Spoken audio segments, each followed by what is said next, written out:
أهلا بكم في حلقة جديدة من سلسلة الرسائل. أنا ليلى، وفي النهاردة هحكي لكم عن سر غريب لقيته في صورة قديمة. كل حاجة بدأت لما صاحبتي اختفت والرسالة الغريبة وصلت لي.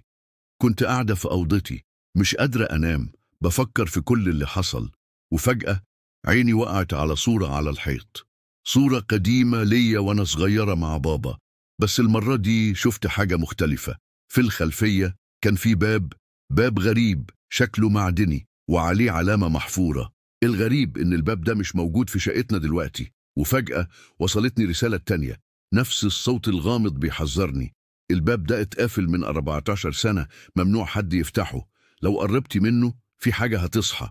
نزلت القبو ولقيته نفس الباب مقفول بسلسلة صدية. وفجأة افتكرت بابا كان دايما بيمنعني أنزل هنا وأنا صغيرة.